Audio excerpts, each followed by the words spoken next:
What's up, everybody? Welcome back to a new video. This is going to be a little different. I'm reading the book Decoding the Great Pyramid by Peter Lemessurier. And if you ever actually watched David Wilcock and he wrote the book Fingerprints of the Gods, Graham Hancock. If you ever watched the interview between them two where David Wilcock interviews Graham Hancock, we talk about a little bit of this book here. They had actually a little bit of an argument within their interview. And Peter Lemessurier actually is a pseudonym for the measurer in French. That's not even his real name. But I'm going to read a little bit from this book. This is page 14. I actually read this entire book, and I took notes, but my notes got ripped up, which I'm not going to go into right now, but I'm really pissed off about it. Anyway, so let's see here. Builders' expertise to advance for the period. Advance for the period. So first of all, I'll say a couple facts about the Great Pyramid of Giza. It was built on the biggest landline in the entire world, which is I forget what the landline's called. It's been a while since I studied any of this stuff. But actually, there's like over 1,000 different landmarks on this line because this landline permits the most greatest energy on the entire planet because the Earth is basically a living being, and these landlines are basically veins, as I like to call them, I guess sometimes. Or actually, no, that's the person who ever said that. There are veins basically, and they emit some kind of really paranormal energy out of these landlines. And the Great Pyramid of Giza is set perfectly geometrically on the Earth's surface on the greatest landline in the entire planet. So, also there's cathedrals. I think Rome is also on this landline as well. So a little known fact here, see if I can get this right. I have a really, really shitty memory, really bad memory. Excuse my language. I have a really bad memory.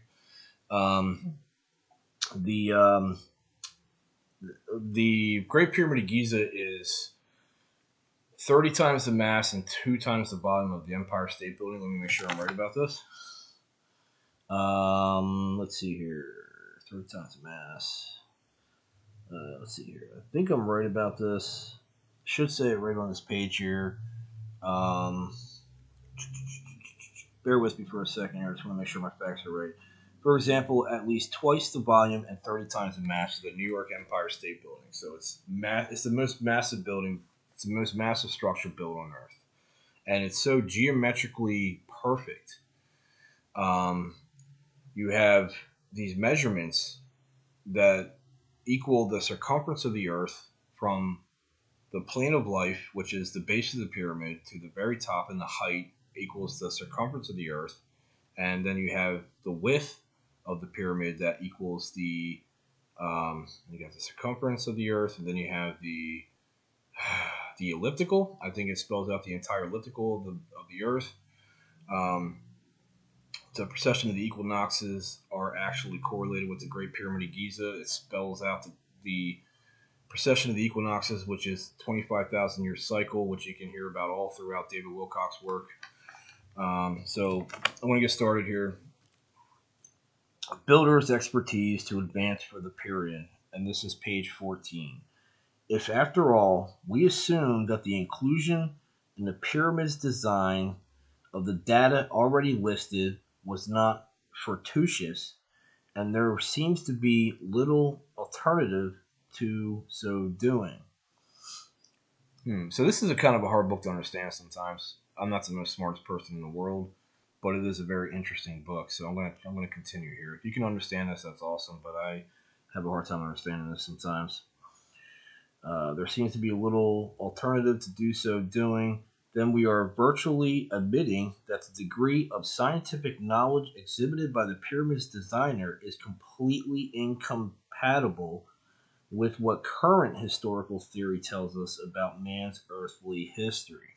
So there is like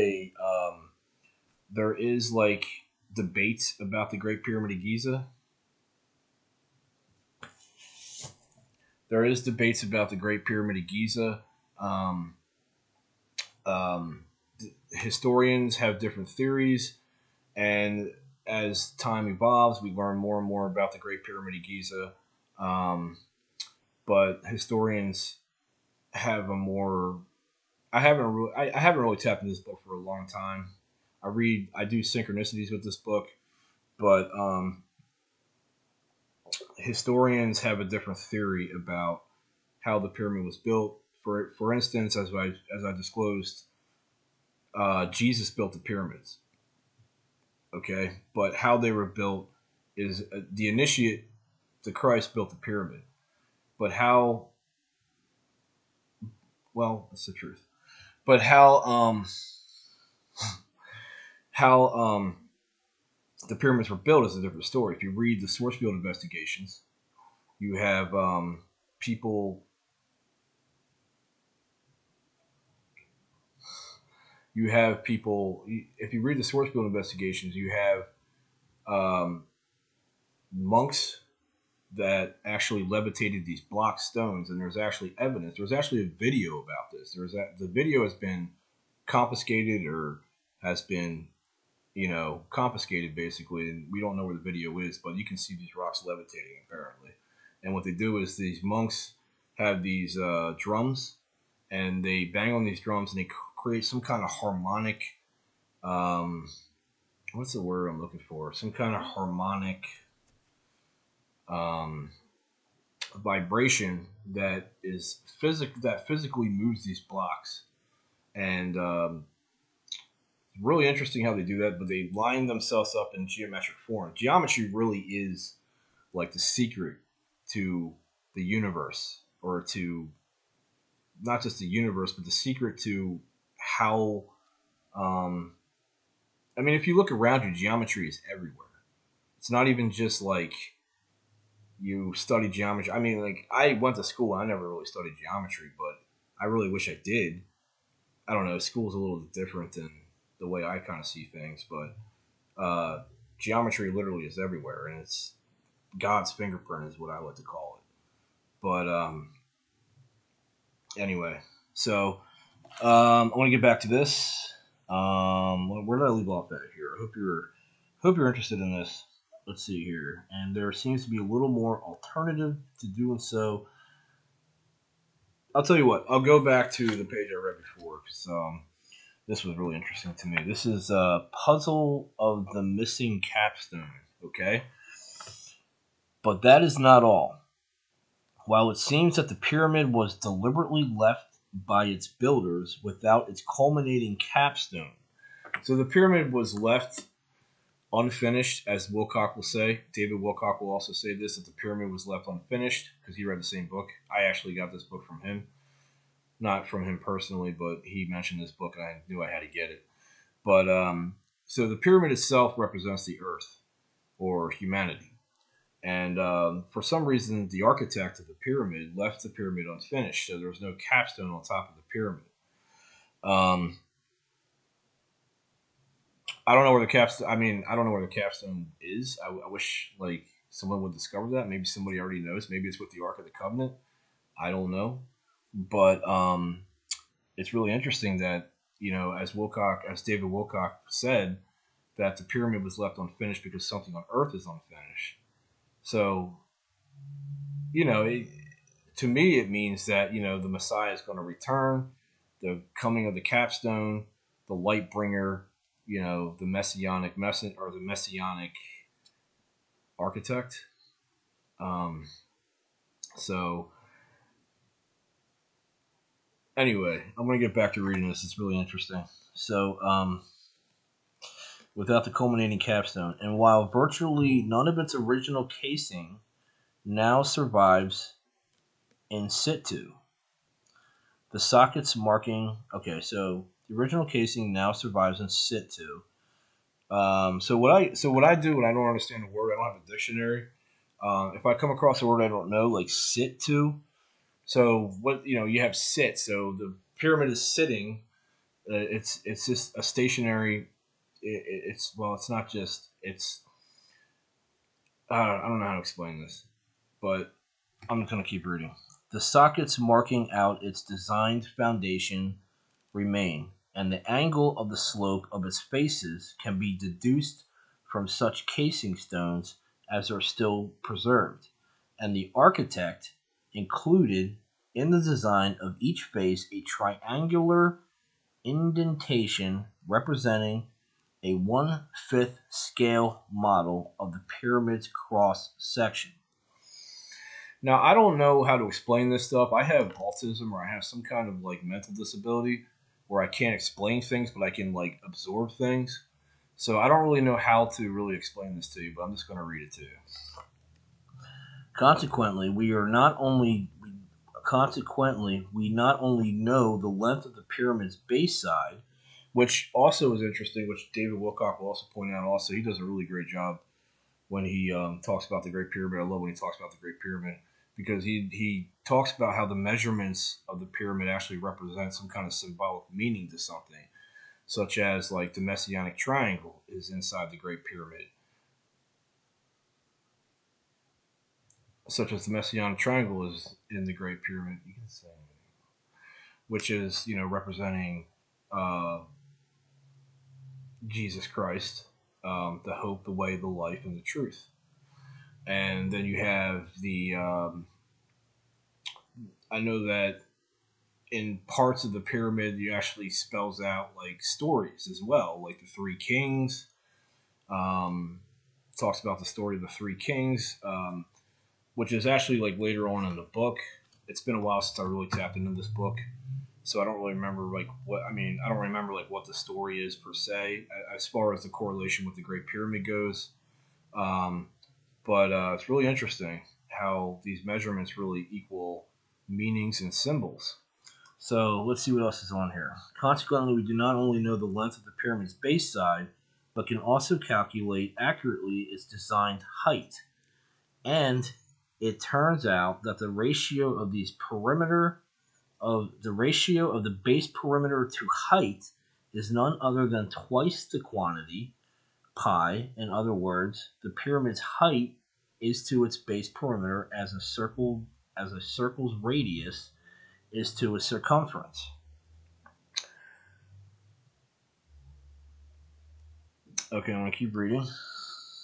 Using the unit measurement already referred to, the sacred cubit, every one of the pyramid's basic external and internal measurements can thus be expressed as a function of the quantities pi and 365.242. So this is kind of interesting to me that how they point out here that 365.242 is actually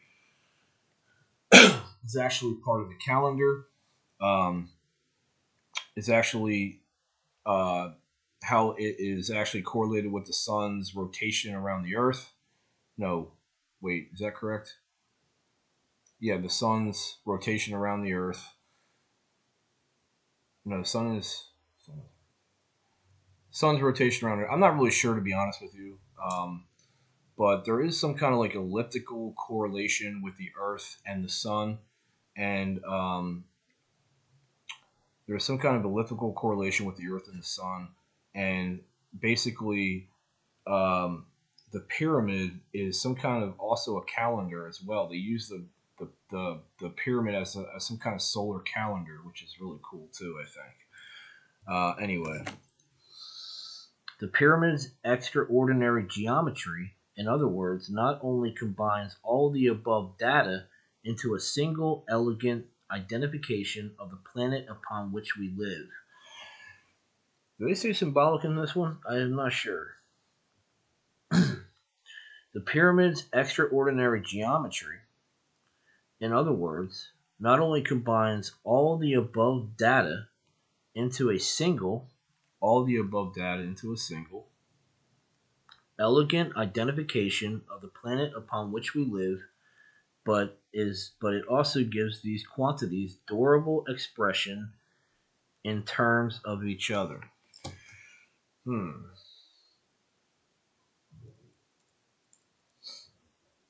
So,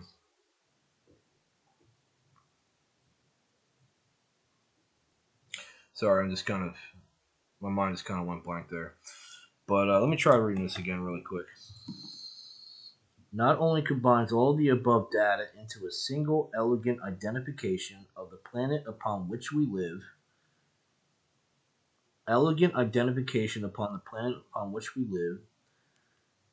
but it also gives these quantities durable expression in terms of each other. So we have a correlation between the Earth and the pyramid right here. And in other words, and dumb and dumb words, we have. I don't like to call myself dumb, but this is a very intelligent book. It's hard for me to really understand what he says sometimes, but there is a direct correlation between the pyramid and the Earth, which is really fascinating. And geometry pretty much explains all this. There's a geometrical perfection with this pyramid, and it's really precise. It's really cool, really awesome. So okay, coincidences inherent in the design, all of which is no mean for an ignorant. Okay, so coincidences inherent in the design, all of which is no mean feat for an ignorant, superstitious, semi-prehistoric architect to achieve a mere accident. To achieve by mere accident. So this wasn't done by accident. All this, um, all these coincidences as far as the base of the pyramid equals the circumference of the Earth, and equals the elliptical, or the from base to height equals the circumference of the Earth, I believe, and the elliptical radius. It's not an accident. It's not a coincidence, really. Um, it's just the way that the pyramid was designed. It was designed perfectly in the perfect place, and it's also in direct correlation with Orion's belt. I don't know if anyone knew that or not, but I forget what the stars are on Orion's belt, but the pyramids are also built in direct correlation with these stars, and move. The stars do move 1 degree every 72 years. So they're not in direct correlation, or direct alignment, but they were at one time. And I guess after 25,000 years, the stars will be right over top of the pyramids once again. So let's see what else the book says here. All of which is no mean feat for an ignorant, superstitious, semi-prehistoric architect to achieve by mere accident. In fact, it must be by this stage be abundantly clear that there can have been nothing accidental about it all. The Great Pyramid's measurements reflect not a series of fortuitous coincidences, but an extraordinarily advanced level of knowledge in its designer. Yeah, so whoever built, well, we know who built the pyramid. Yes, we know who built the pyramid. Um, but Christ is absolutely perfect in every way. I believe that to be true. Um, I don't. I think he went through lifetime after lifetime. He went through multiple lifetimes of different lives, probably trying to learn perfection. I guess I don't really know, to be honest with you. That's just how I kind of see things sometimes, or see how he is. That's just my own personal belief. But anyway, yeah, there's no really imperfections in this pyramid. Well, there is actually. Without the capstone on the pyramid, it's a six-sided pyramid. I tried to do this. I tried to understand this one. Um, I did try to understand this, but I couldn't really understand the six-sided pyramid. But apparently, when you have the capstone on top of the pyramid, when when you have the capstone on top of the pyramid, it's a five-sided pyramid, which means perfection. And one of the cool things about this book is when you look at the numbers, when they tell you what let's see if I can find it. They give you all the meanings of the measurements and the numbers. 5 equals perfection. 6 equals imperfection. 8 equals rebirth.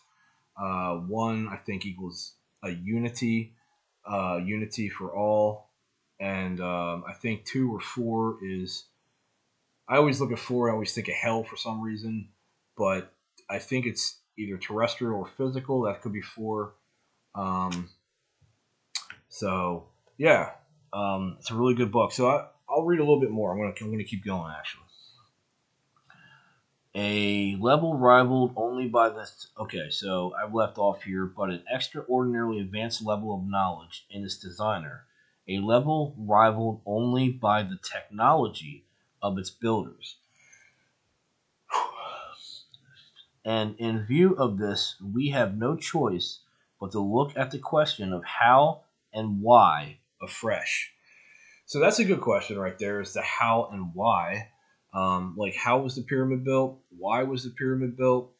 Um, these are the questions I think we need to be asking about the pyramid, just as Peter Lemessurier says here in the book here. Um, who built the pyramid, I think, is a really interesting question as well. But how and why, I never even asked that one. I didn't even understand that one. So, and I still don't understand that one, but I never really asked that question. The accepted answers just will no longer stand as they are. And I put truth next to that one. I don't remember why. Because when I'm on camera, I'm a different guy. But when I'm off camera, I really understand the stuff a lot better. There have been attempts to show that the deduction of these data from the pyramid's measurements is based upon Egyptian measures that did not in fact exist at the time. So let me read that again because I was a lot focusing there. There have been attempts to show that the deduction of these data from the pyramid's measurements is based upon Egyptian measurements that did not in fact exist at the time, or any other rate were not used in the building of the Great Pyramid. So, I do believe that these pyramids were built before the Egyptians even got there. If you look at the Sphinx, there's actually rain erosion on the side of the Sphinx. Um, there's actually rain erosion on the side of the Sphinx that indicate that the pyramids were built before the last ice age, um, which is really interesting too. Which means that these pyramids were built pre-flood or before Noah's flood, pre-diluvian, I think is the right word. Um, so these pyramids were built before the last ice age, I believe anyway. So I could be wrong. I'm not sure. I could be wrong. I don't know for sure, but I do believe that's the truth right there. Namely, the so-called primitive inch equal to 1.00106 standard inches, and the sacred cubit equal to 25 primitive inches. It is widely believed that the eminent and respected Egyptologist Sir Flinders Petrie in the Pyramids and Temples of Giza, 1881, succeeded in demolishing the idea that these measures were used in the pyramid's design. So yeah, after time goes on, I think the theory for the pyramid kind of evolves. I haven't really read that many books on the pyramid, but this book right here, I would highly recommend to people. I'm actually going to stop right there. But this book right here, I would highly recommend to people who are interested in the Great Pyramid of Giza. It's called Decoding the Great Pyramid of Giza, and it's a very interesting book. And you get a lot of really good information out of this book. I have to check out more books actually on the Great Pyramid of Giza, but it's a very good book, and I recommend people read it. And I hope you all stay interested out there. And I don't know what the hell's going on out in the world right now. I haven't watched the news and God knows. Well, actually, I checked on the Drudge Report, but I checked out Drudge Report not too long ago. But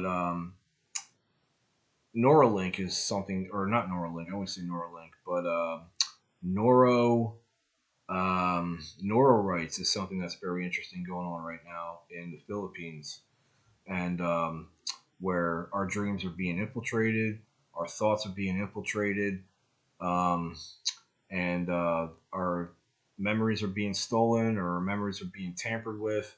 So now the Philippines or the South American continent is now coming out with something called Nora rights, where I guess our rights are protected neurologically. So that's really interesting. That's really good to know. So I'm going to try to keep up on that one because I get the same. I come under attacks too, where my memories and my thoughts and my mind is all tampered with, my dreams as well.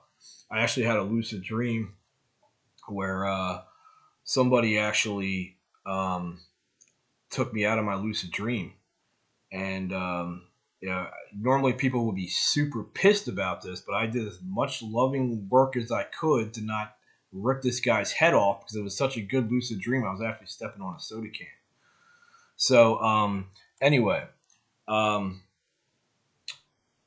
so let's pay attention to that too. The neuro rights movement that's going on in South America, where our dreams and our visions and our um, memories and our mind can be protected as God intended, where free will is designed, and we can evolve as a race, and we can learn to love, which is extremely hard to do, but extremely rewarding if you can make it.